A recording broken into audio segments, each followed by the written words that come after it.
ये कहानी एक शिप एक बहरी जहाज की है जिसका नाम पोसाइडन है और ये बहुत बड़ा होता है, इतना बड़ा कि इसमें बहुत सारे फ्लोर्स होते हैं। और आज इस जहाज में बहुत सारे लोग आए हुए थे जो सब के सब बहुत खुश थे क्योंकि आज है 31 दिसंबर की रात, यानी कल से नया साल शुरू हो जाएगा। जहाँ कोई इस जहाज में पार्टी कर रहा है, कोई ताश खेल रहा है तो कोई डांस कर रहा है। फिर हम शिप का कंट्रोल रूम देखते हैं जहाँ कैप्टन को कुछ गलत होने का शक होता है। वो कहता है जरूर कोई गड़बड़ है और तभी वो देखता है कि सामने से एक बहुत बड़ी और ऊंची लहर इनके जहाज की तरफ ही आ रही है, जो देखकर सारे कैप्टन ही काफी डर जाते हैं और जल्दी से शिप को मोड़ने की कोशिश करने लगते हैं। वो इसे मोड़ने में कामयाब भी हो जाते हैं, मगर लहर इतनी बड़ी थी कि कुछ देर पहले उसके पीछे चांद नजर आ रहा था, मगर वो पूरी तरह इस लहर के पीछे छुप गया है, जिसका मतलब था कि लहर इनके शिप से भी काफी बड़ी थी। फिर ये लोग ऐलान करते हैं कि जहाज में एक बहुत ही बड़ी मुसीबत आने वाली है, एक हादसा होने वाला है। तो सारे मुसाफिर और ऑफिसर्स एकदम अलर्ट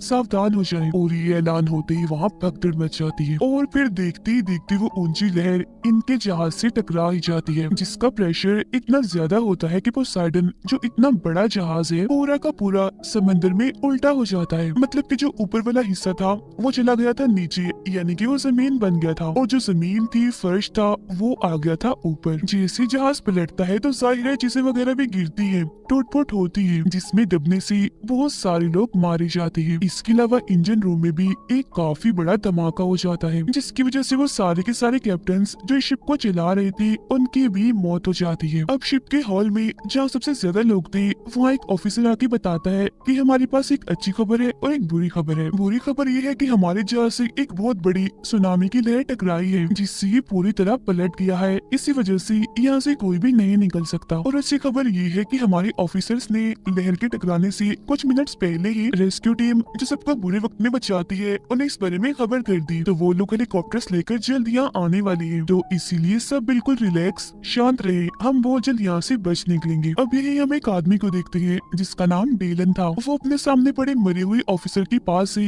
जरूरी सामान निकाल रहा था, जिसके पास तब एक बच्चा आता है और पूछता है कि आप क्या कर रही हैं, जिस पर डेलन बताता है मैं दरअसल यहाँ से निकलने की तैयारी कर रहा हूँ। बच्चा कहता है मगर आप यहाँ से नहीं निकल सकती, अभी बताया तो गया है कि जहाज पूरा उल्टा हो चुका है। डेलन कहता है मगर यहाँ से निकलने का बेटा एक रास्ता है और वो है नीचे वाला रास्ता, जिसके लिए जाहिर है मुझे ऊपर की तरफ जाना होगा। फिर जैसे वो यहाँ से निकलने लगता है तो वो बच्चा अपनी मॉम को यहाँ ले आता है, और क्योंकि डेलन उसकी मॉम से पहले मिल चुका है तो वो उसे जानता है। उसकी मॉम पूछती है डेलन आपने इसे क्या कहा कि आप यहाँ से निकल सकते हैं, जिस पर वो बोलता है कि हाँ मैं एक रास्ते के बारे में जानता हूँ। बच्चे की मॉम बोलती है मगर आपने सुना नहीं अब एक ऑफिसर ने क्या कहा कि हमें यहाँ रुककर इंतजार करना चाहिए, मदद आने वाली है, शिप पलटा हुआ है तो कोई भी यहाँ से नहीं निकल सकता। इतनी ही देर में वहाँ एक और आदमी रॉबर्ट और एक बूढ़ा आदमी भी आ जाता है। बूढ़ा आदमी बताता है कि मैं एक आर्किटेक्ट हूँ, मतलब हर चीज का डिजाइनर, हर तरह के सामान को बनाने में माहिर, जो कश्तियों जहाजों के बारे में भी काफी अच्छे से जानता है। और मेरे हिसाब से इस जहाज को ऐसे नहीं बनाया गया कि उल्टा होकर तैरे, जिसका मतलब है कि ये ऐसे पानी में पड़ा रहेगा और डूब जाएगा, जिससे हम सबके सब मारे जाएंगे। अब जो दूसरा आदमी था यानी रॉबर्ट, वो डीलन से पूछता है क्या तुम्हें डिस्को का रास्ता मालूम है। डीलन कहता है कि हाँ वो ऊपर है, मगर इन हालात में तुम डिस्को क्यों जाना चाहते हो, तुम्हारा क्या डांस करने का दिल कर रहा है। रॉबर्ट कहता है नहीं, वहाँ मेरी बेटी फंसी हुई है, मैं भी तुम्हारे साथ जाना चाहता हूँ, मगर पहले मैं अपनी बेटी को बचाऊंगा और फिर उसे लेकर हम यहाँ से चलेंगे। डीलन कहता है कि नहीं नहीं ऐसा नहीं हो सकता क्योंकि मैं अपने काम अकेला ही करता हूँ। तब रॉबर्ट उससे पूछता है अच्छा चलो ये बताओ कि सबसे शॉर्टकट मतलब कि ऊपर जाने का छोटा रास्ता कौन सा है, जिस पर वो कहता है जैसे मुझे पता चलेगा बता दूंगा। जिससे ये बात तो साबित हो गई कि डिलन यहाँ से निकलना तो चाहता है मगर रास्ते उसे खुद भी नहीं पता। तभी रॉबर्ट शिप के एक आदमी को बुलाकर उससे पूछता है अच्छा यहाँ से ऊपर जाने का सबसे छोटा रास्ता कौन सा है, जिस पर वो आदमी इशारों से उन्हें रास्ता समझाने लगता है। रॉबर्ट उससे कहता है जितना तुम एक साल में कमाते हो उससे दुगने पैसे दूंगा मैं तुम्हें, बस तुम खुद हमें वहाँ तक ले जाओ। जिस पर वो आदमी राजी हो जाता है, यानी कि अब वो भी रॉबर्ट के साथ जाएगा। ऐसा होने के बाद रॉबर्ट डीलन से कहते हैं सुनो मेरी बात, अगर तुम्हारे पास प्लान है तो हमारे पास गाइड है जो हमें हर जगह के बारे में बताएगा, तो इसीलिए अगर हम सब एक साथ जाएंगे तो हमारी जान बच सकती है, अलग अलग अगर हम गए तो हो सकता है हम मर जाए। जिसके लिए अब आखिरकार डेलन मान जाता है, जिसके बाद ही सारे लोग मिलकर जहाज के नीचे वाले हिस्से की तरफ जाने के लिए निकल पड़ते हैं। हम जानते हैं कि जहाज का वो निचला हिस्सा ऊपर की तरफ है, इसीलिए ये लोग वहीं जा रहे थे और वहाँ जाकर ये उस रास्ते से निकलने वाली थी जहाँ पर बड़े बड़े पंखे होते हैं जो शिप को चलाकर कर आगे की तरफ ले जाती है। फिर जब ये लोग उस हॉल से निकल रही थी तो वहाँ के सारे दरवाजों को बंद कर दिया जाता है ताकि पानी अंदर ना आ सके। हालांकि उधर पहले से काफी सारा पानी मौजूद था, मगर वहाँ के खिड़कियां दरवाजे इतने मजबूत थे कि मजीद और पानी अंदर नहीं आ सकता था। ये लोग लगातार आगे बढ़ रही थी ताकि कैसे भी करके जहाज के नीचे वाले हिस्से में पहुंच जाए और यहाँ से निकल सके ताकि इनकी जान बच जाए। मगर थोड़ी सी आगे जाने के बाद इनका सारा रास्ता बंद हो जाता है क्योंकि आगे बहुत सारे लोगों की लाशें पड़ी होती है। जिसके बाद ये लिफ्ट का दरवाजा खोलती है। यहाँ से लिफ्ट काफी ऊपर होती है। फिर एक काफी बड़ी लोहे की पट्टी से ये सामने वाले दरवाजे की तरफ एक रास्ता बनाती है ताकि ये लोग उस दरवाजे को खोलकर यहाँ से निकल सके। मगर लाख कोशिश के बाद भी इनसे वो दरवाजा नहीं खुलता। पर तभी यहाँ जो ऊपर वाले फ्लोर की लिफ्ट होती है उसका दरवाजा खुल जाता है। तब जैसे तैसे लोग एक दूसरे की मदद करके उस रास्ते से निकल जाते हैं और उस लिफ्ट वाले रास्ते में आ जाते हैं। लेकिन अभी भी दो लोग पीछे ही थे, एक बूढ़ा आदमी और एक शिप वाला इनका गाइड। और जैसे ये लोग उस रास्ते के जरिए ऊपर चढ़ रही थी तो इनके नीचे लोहे की पट्टी का वो रास्ता खिसक जाता है, गिर जाता है। जिसके बाद ये उस लिफ्ट वाले रास्ते के किनारे से लटक जाते हैं। ये हाथ भी नहीं छोड़ सकते क्योंकि नीचे काफी गहरी खाई है और अगर ये गिर गए तो सिर्फ मौत ही है। लेकिन यहाँ लटक कर मुसीबत कम नहीं हुई थी क्योंकि ऊपर जो लिफ्ट थी वो भी अब धीरे धीरे से नीचे आ रही थी, जो अगर इन दोनों से टकरा गई तब भी इनकी मौत पक्की है। अब डिलन ने बूढ़े आदमी का हाथ पकड़ा होता है जबकि वो गार्ड बूढ़े आदमी की टांग पकड़ के लटका होता है। डिलन इन्हें खींचने की कोशिश तो कर रहा होता है मगर वजन बहुत ज्यादा था तो वो इसमें नाकाम रहता है। फिर तभी डिलन देखता है कि ऊपर से लिफ्ट बस गिरने ही वाली है, इसीलिए वो बूढ़े आदमी को कहता है कि कैसे भी करके उस गाइड को नीचे गिरा दो, उसे छोड़ दो वरना तुम भी मारे जाओगे। तब बूढ़ा आदमी ना चाहकर भी टांग मारकर उसे नीचे की तरफ गिरा देता है जिससे उस गाइड की मौत हो जाती है। फिर अब जैसे डिलन बूढ़े आदमी को खींचता है तो लिफ्ट जोर से जाके नीचे गिरती है जिससे वहाँ एक काफी बड़ा धमाका हो जाता है और हर तरफ आग फैल जाती है। इसीलिए डिलन और रॉबर्ट जल्दी से अपने लिफ्ट का दरवाजा बंद कर लेती है और अब इनमें से एक आदमी मारा गया। अब ये बचते हैं 5 लोग, जिसके बाद दोबारा से ये आगे बढ़ने लगते हैं। थोड़ी दूर जाने पर इन्हें डिस्को एरिया मिल जाता है जहाँ इन्हें रॉबर्ट की बेटी, उसकी बेटी का दोस्त, इसके अलावा 2 और लोग मिल जाते हैं। यानी कि टोटल 4 लोग इन्हें मिली थी, जिसका मतलब अब ये 9 है। और अब इन्हें जल्द से जल्द कैसे भी करके शिप के ऊपर वाले हिस्से तक पहुँचना ही पड़ेगा क्योंकि ये शिप डूबने वाली है। अब जब भी लोग आगे बढ़ रहे थे तो रास्ता एक बार फिर बंद हो जाता है और अगर ये लोग दूसरी तरफ जाना चाहते हैं तो वहाँ लोहे की एक काफी बड़ी रेलिंग टूट के गिरी हुई थी जिसके जरिए ये दूसरी तरफ जा सकती थी। तब डिलन उनसे पूछता है कि यहाँ से निकलने का किसी को कोई और रास्ता पता है। अब यहाँ एक लड़की जो काफी दिनों से इस शिप में छुपकर रह रही थी क्योंकि उसके पास टिकट नहीं थी तो वो इन्हें बताती है कि मैं काफी दिन से इस शिप में रह रही हूँ, मुझे यहाँ के हर जगह के बारे में पता है, इसके अलावा यहाँ से निकलने का और कोई रास्ता नहीं है। जिसके बाद अब ये लोग एक एक करके उस रेलिंग पर से चढ़कर यहाँ से निकलना शुरू करते हैं जहाँ फिर 5 लोग जैसी तैसी करके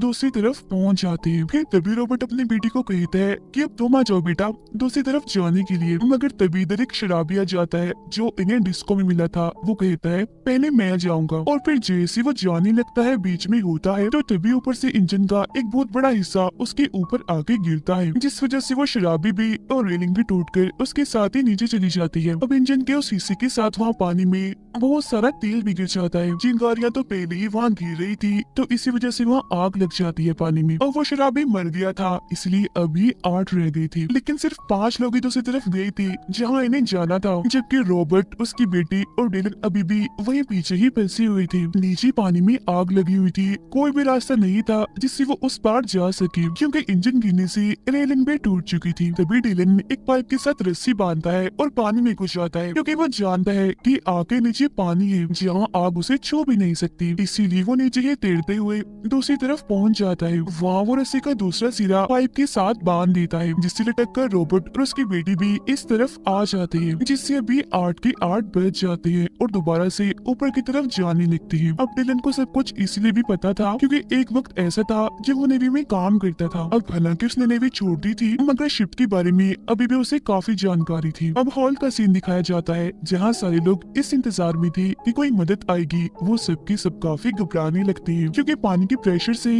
वहाँ के मजबूत शीशे भी टूट रहे थे और फिर जैसे शीशे टूटते हैं एक प्रेशर के साथ बहुत सारा पानी अंदर आ जाता है जिसमें वो सबके सब डूबकर मारे जाते हैं। वो बेचारे अपने आखिरी वक्त में चिल्लाने के अलावा और कुछ भी नहीं कर सकते थे। उनकी चीखें वो 8 लोग भी सुन लेते हैं और समझ जाते हैं कि बेचारे सब मारे गए। लेकिन इस वक्त जहाँ ये लोग थे वहाँ पर पर भी पानी भरना शुरू हो जाता है, मगर यहाँ से निकलने का अब कोई भी रास्ता नहीं होता। फिर तभी ये एक छोटी सी वेंटिलेशन खोलते हैं जो एक छोटा सा रास्ता था और कहते हैं कि बस यहीं से निकला जा सकता है। लेकिन क्योंकि वो जगह तंग थी तो एक वक्त में एक ही आदमी जा सकता था, तो इसीलिए लोग एक के बाद एक करके आगे की तरफ जाने लगते हैं। सबसे ऊपर रॉबर्ट होता है और सबसे नीचे डिलन। जैसे लोग आगे बढ़ रही थी तो देखते हैं कि नीचे से पानी आना शुरू हो गया है, जिससे अब उस वेंटिलेशन में भी पानी आने लगता है। फिर जैसे ही लोग वेंटिलेशन के आखिर में पहुंचते हैं तो देखते हैं कि वहाँ एक जाली लगी हुई है, जिसे रॉबर्ट खोलने की बहुत कोशिश करता है मगर नहीं खोल पाता क्योंकि उस पर पेच लगी हुई थी और तो और उसका हाथ भी वहाँ से बाहर नहीं जा रहा होता। इसीलिए वो उस औरत की बच्ची को कहता है तुम ऊपर आ जाओ बेटा, जल्दी करो। फिर अगले ही पल वो बच्ची को अपने पास ऊपर बुला लेता है और सबसे पूछता है कि किसी के पास कोई सिक्का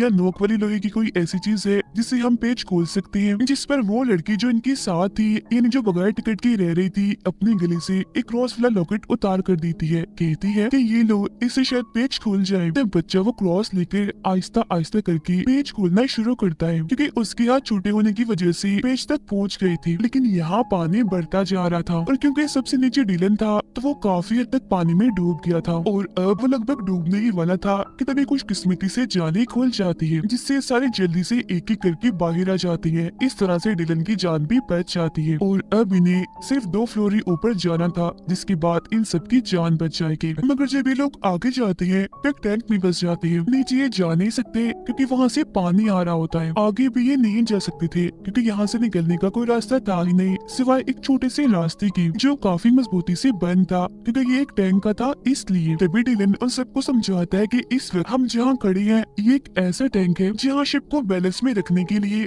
पानी भरा जाता है और जब ये पूरी तरह पानी से भर जाता है तो ये छोटा सा रास्ता खुल जाता है, जिसके बाद सारा पानी उस दूसरे टैंक में चला जाता है। और अब अगर हमें यहाँ से निकलना है तो हमें अपने इस वाले टैंक को भरना होगा ताकि जब ये पूरा भर जाए तो दरवाजा खुलने के बाद पानी दूसरे टैंक में चला जाए। ऐसा होने से हम बच सकते हैं। जो सुनकर रॉबर्ट की बेटी काफी घबरा जाती है। कहती है कि अगर पानी भरने के बाद भी दरवाजा ना खुला और इस बीच हमारी सांस टूट गई फिर क्या होगा? जिस पर डिलन गुस्से में और घबराहट के आलम में जवाब देता है कि पता नहीं, मगर इसके अलावा हमारे पास और कोई रास्ता नहीं है। तो अब यहाँ रॉबर्ट और डिलन ये फैसला करते हैं कि वो अपने इस टैंक में पानी भरेंगे, जिसके बाद धीरे धीरे वो इसमें पानी भरना शुरू करते हैं। अब देखते ही देखते टैंक पूरा पानी से भर जाता है, मगर अभी भी दरवाजा नहीं खुलता, जिस वजह से ये सारे लोग काफी मायूस हो जाते हैं। लेकिन फिर अगले ही पल एकदम से वो दरवाजा खुल जाता है और ये सब लोग पानी के प्रेशर के साथ दूसरे टैंक में आ जाते हैं। अब ये लोग उस टैंक से तो बच गई थी, मगर मुसीबतें अभी भी कम नहीं हुई थी क्योंकि इन्हें यहाँ से बचने के लिए, निकलने के लिए